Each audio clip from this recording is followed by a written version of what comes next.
पिसाट वाहे, भयभीत उभे हे झाड, पान पान शांत आहे, सावल्या मुख्याने हलती, भवताली विणती माया, डोहाच्या खोल तळाशी अतृप्त पसरली छाया, निशब्द तरंग उठती, अंधार चांदणे हाले, आकार गूढ धुक्याला आले विरून गेले,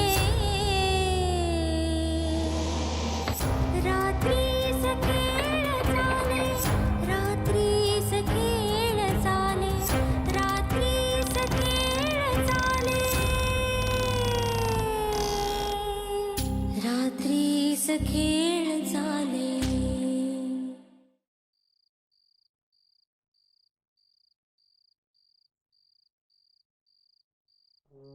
आहे काय झालं गो? काय नाही, माका आपला वाटता ह्या घरात शुभ कार्य कधीच पार पडला नाही नीट, आणि पार पडूचा पण नाही. बघलं नाही, अभिरामाचा लगीन ठरला, त्यात नेनीन चुकून झालो, आणि आता त्याच्या बायलेचा हळदी कुंकू ठरवलंस, त्यात नेने काकींनी येऊन हो सो वाद उकरान काढल्यानी. पण माझ्या लेकांनी काही एक केलेला नाही हा. तर तुका माहिती न माका माहिती, तू कोणाकोणाक सांगत फिरतल, आणि तो विश्वासर कधी शोधून काढीत तेव्हा काढीत त्या गुन्हेगार.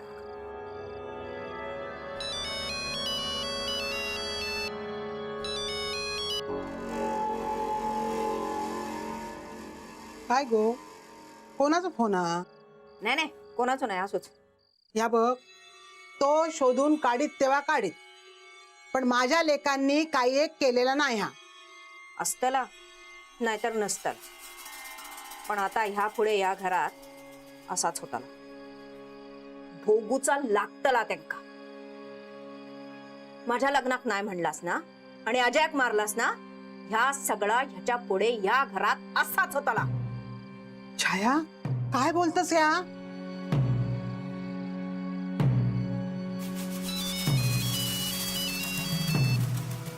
माझा लगीन नाही लावून दिलास ना, तर या घरात असाच जाताला.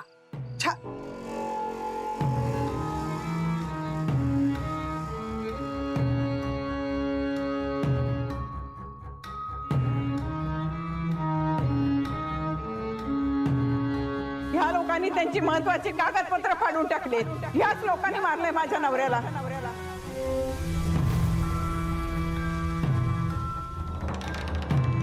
नीलिमा,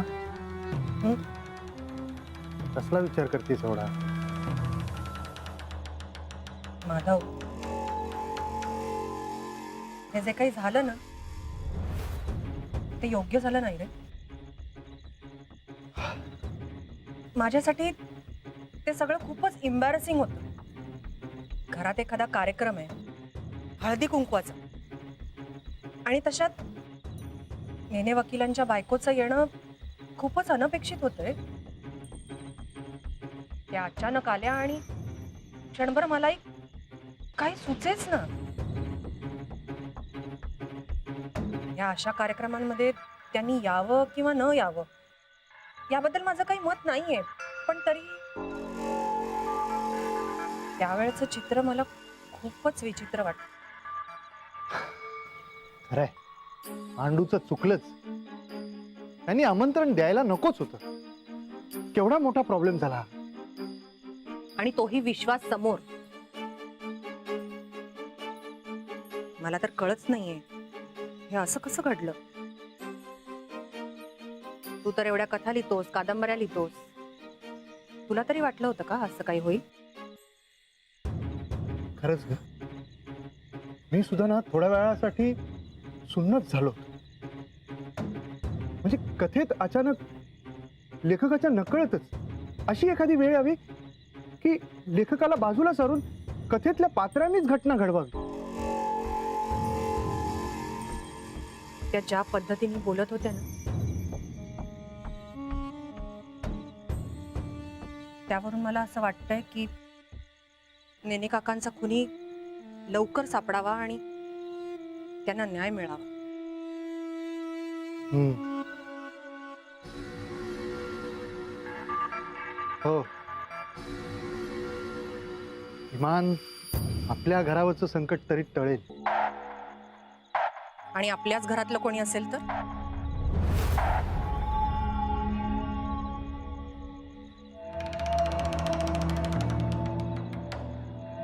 निलिमा, हळू बोल. अगं, कोण कशाला करेल हे? नेने काका घरातल्यांपैकीच एक होते. अगं, अण्णांच्या विश्वासातले होते ते. माणूस म्हणून खूप चांगले होते ते. हा, आता प्रत्येक माणसात काही ना काही उणीवा असतातच. नेने काका ना प्रत्येक केस असे असे चुटकी सरशी सॉल्व्ह करायचे. रादर ते कोर्टात केस जाऊ द्यायचीच नाही. कोर्टाबाहेरच केस सॉल्व्ह करून टाकायचे. 2 भावातलं जमिनीवरचं भांडण असेल ना तर कोर्टात जायच्या आधीच ते मिटवून टाकायचे. अशा एक नाही तर कित्येक केसेस त्यांनी सॉल्व्ह केल्या होत्या. त्यातलाच एखादा व्यवहार फसला असेल आणि रागाच्या भरात कोणीतरी. माधव प्लीज, काय बोलतोस तू हे? का? आपलाही असंच आहे. Don't misinterpret.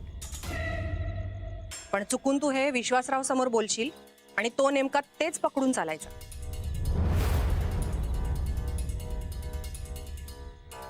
सॉरी निलिमा, पण मला तरी हेच कारण वाटतंय नेने काकांच्या खुनामागचं.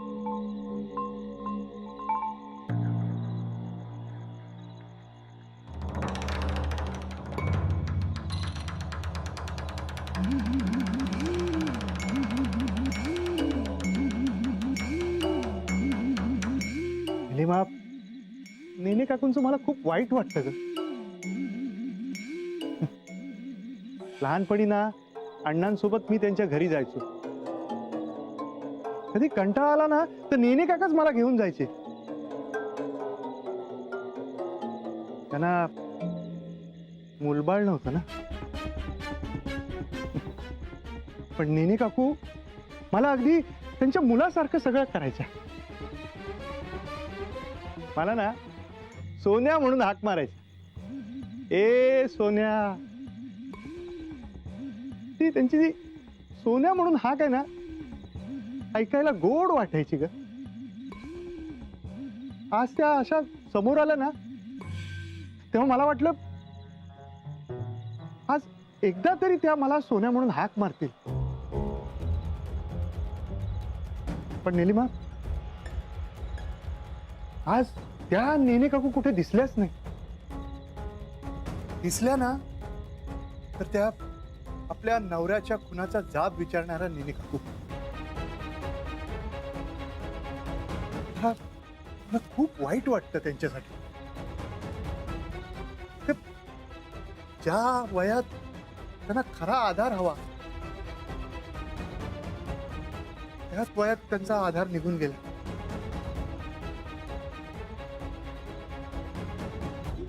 मृत्यू फार वाईट असतो.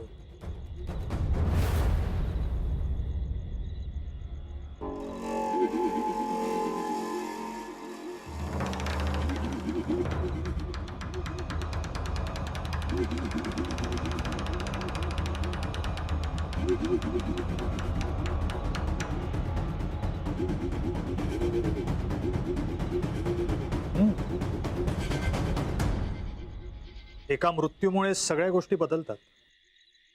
खरंय. एवढे वर्ष संसार केला ना त्यांनी. हो, आयुष्यभर त्यांनी एकमेकांसाठी स्वप्न पाहिली असती. आयुष्याच्या ह्या टप्प्यावर ना माणूस आपल्या माणसासाठी हळवा होतो. आईंच्या बाबतीतही तसंच घडतंय. घरामध्ये कार्य सुरू असताना अण्णा गेले. तेही सगळं असं अचानकच झालं. आणि त्यानंतर घरामध्ये काय काय झालं हे तुम्ही पाहताय. सगळंच बदललं. आणि आता छायाताईंच्या बाबतीतही तेच घडतंय. त्यांचं आयुष्य काय वेगळं आहे. उलट त्यांचं आयुष्य तर जास्त दुर्दैवी आहे. कारण ज्या माणसाबरोबर आयुष्य घालवायचं तो लग्नाच्या दिवशीच गेला. त्यांनी किती स्वप्न रंगवली असतील, किती हळव्या झाल्या असतील त्या मनाने.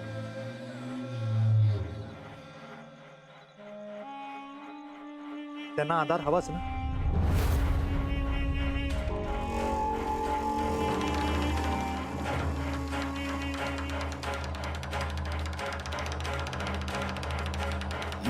खूप खुश होते आज मी. माझं पहिलं हळदी कुंकू होतं ना. असं काही होईल असं मुळीच वाटलं नव्हतं. या घराला शाप आहे का हो? इथे काही शुभ कार्य होणारच नाही असं. देविका, मी स्वतःच्या अनुभवांवरूनच बोलतीये. साखरपुड्याच्या दिवशी अण्णा गेले, लग्नाच्या दिवशी काय तर नेने वकील गेले. इतकंच नाही, छायाताईंच्या लग्नात त्यांचा नवरा गेला होता. अगं असं काही नाही आहे ग. मग काय हे योगायोग? आणि तोही हा असा सारखं काहीतरी घडतच असतं. हे बघ, मला कळतंय तुला वाईट वाटलं असणार. नेने काकी आल्या, त्यांनी येऊन त्यांचा राग काढला. नाही, चुकून का होईना आपल्याकडून आमंत्रण गेलं ना त्यांना. त्यांचा राग निघणं साहजिक आहे, पण घरातल्यांना कळायला नको. घरी तेच चाललंय. अगं देविका, काय बोलतेस तू? तुम्हाला चांगलंच माहितीये मी काय बोलतेय ते. अहो, हळदी कुंकू सव्वाष्ण बायकांसाठी असतं. आई आणि छायाताई का आल्या होत्या तिथे? बरं, त्यांच्या येण्याबद्दल मला काही म्हणायचं नाहीये हं, पण आई कशा आल्या होत्या? सगळ्या बायकांसमोर तमाशा केला. तुम्हाला नाही कळत आहे का तुमच्या आईची अवस्था? तुम्ही का नाही नेत त्यांना डॉक्टरांकडे? त्यांना पाठवून द्या ना कुठेतरी. किती दिवस सहन करायचा हा वेडेपणा? देविका, तोंड सांभाळून बोला. माझी आई इथून कुठेच जाणार नाही. तिच्यावर काय उपचार करायचा ना ते आम्ही बघू. आम्ही बघू म्हणजे? मी कोणीच नाहीये का? मला काय वाटतं याला काही महत्वच नाहीये. हे बघ, तुला वाईट वाटतंय ना, कळतंय मला, पण आईबद्दल काय बोलायचं नाही. काय कमी पडलंय का तुला या घरात? हा विषय परत काढायचा नाही, सांगून ठेव.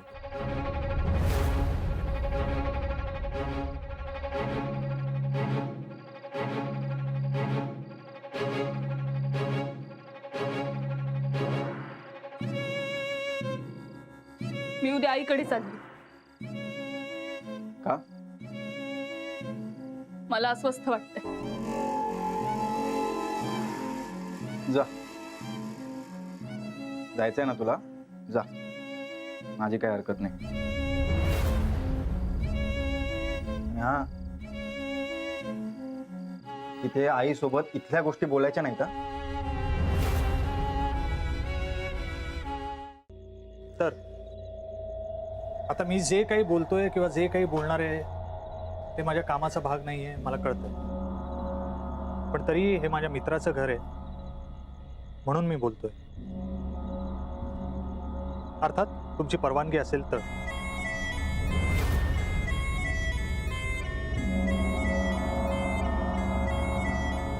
थँक्यू. निलिमा माधव नाईक या सायंटिस्ट तर आहेतच, पण त्याचबरोबर एक सोशल वर्करही आहेत. त्यांनी बरंच काम केलेलं आहे, एस्पेशली स्त्रियांच्या बाबतीत. Am I right? हो, काही NGOs साठी. तुम्ही 3 NGOsशी कनेक्टेड आहात. त्यातली एक NGO स्त्रियांसाठी, म्हणजे ज्यांचं लग्न झालंय पण ज्यांना घरातनं बाहेर काढलेलं आहे, नवऱ्याने टाकून दिलंय, अशा अत्याचारित बायकांसाठी काम करते. Am I right? खूप अभ्यास केलेला दिसतोयस तू. It's a part of my duty. Nilima वहिनी, तुम्ही खूप सेमिनार्समध्ये पार्टिसिपेट केलेलं आहे. आय थिंक ज्यांचा नवरा गेलाय अशा 3 मुलींचं तुम्ही स्थळ बघून लग्नही लावून दिलं.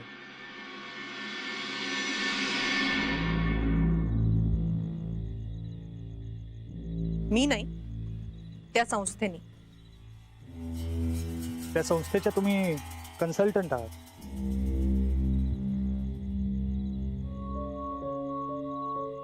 अभ्यास. त्या मुलीच्या लग्नासाठी तुम्हीच पुढाकार घेतला होता आणि त्यांचं आयुष्य आता किती छान चाललंय हे मी तुम्हाला सांगायची गरज नाही. एक्सक्यूज मी, पण हे सगळं बोलून माझीच बायोग्राफी मलाच ऐकून काय साध्य करायचंय तुला? तुमची स्वतःची काही फिलॉसॉफी आहे, तुमची स्वतःची काही मतं आहे, पण हे सगळं सोशल लाईफ म्हणूनच का? हे सगळं बाहेरच्या लोकांना, समाजाला दाखवण्यासाठीच का? घरात काय चाललंय? विश्वासराव, अरे तू काय बोलतोयस हे? सॉरी, स्पष्ट बोलतोय, पण मला जे वाटलं ते बोललो. मला आवडेल तुम्ही मला खोटं ठरवलं तर.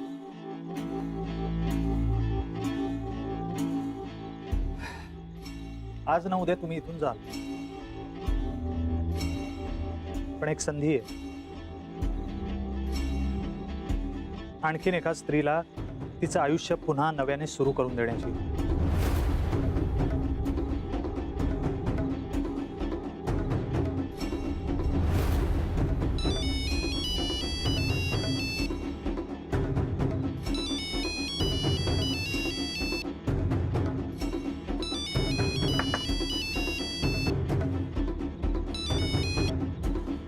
हॅलो.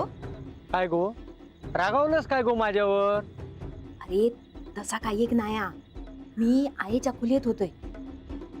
आता तिच्या समोर तुझा फोन कसं उचलू? आहे काय म्हणता?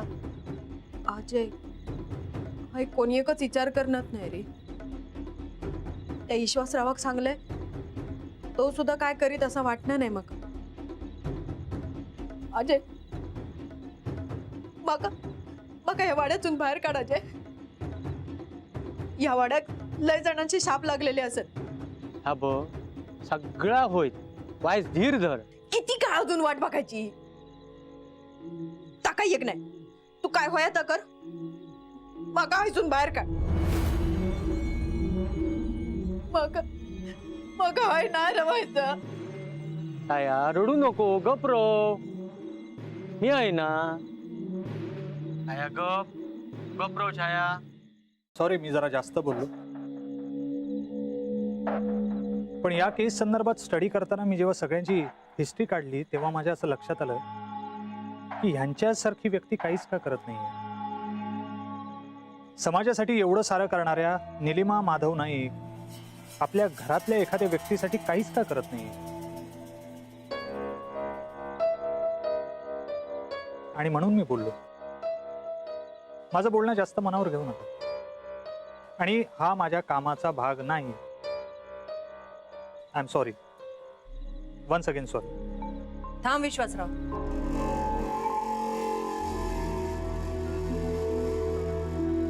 तू कुठे चुकतोयस असं नाही, पण मीही कुठे चुकत नाहीये हे सांगण्याची संधी मलाही मिळायला हवीच ना. तुझ्या बोलण्याचा मला राग नाही आला, उलट छायाविषयी तूही हा असा विचार करतोयस हे ऐकून खरंच मला खूप आनंद झालाय. मग तुम्ही कधी काहीच प्रयत्न का नाही? मी खूप प्रयत्न केले. मी या आधीही छायाच्या लग्नाचा विषय माधव समोर काढलेला होता. छायाच्या लग्नासाठी माझा आधीही होकार होता आणि आताही आहे. पण माधवला विचार, त्याने अजून त्याचा निर्णय मला सांगितलेला नाही. रादर तो अजून काही ठरवूच शकलेला नाही.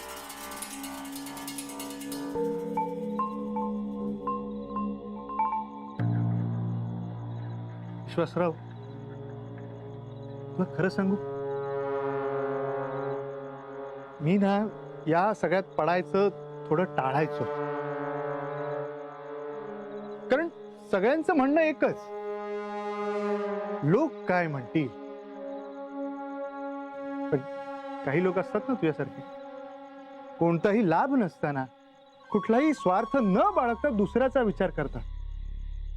तू बाहेरचा असून सुद्धा माझ्या बहिणीच्या सुखाचा विचार केलास, आनंदाचा विचार केलास.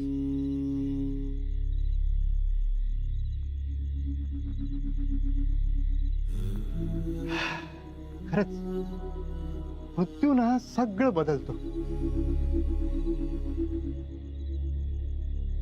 माझ्या बहिणीचं आयुष्य पण बदललं.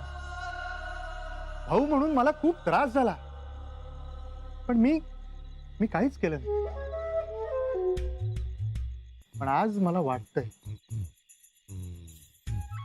छायाच्या आयुष्याची सुरुवात पुन्हा नव्याने व्हायला हवी. हो,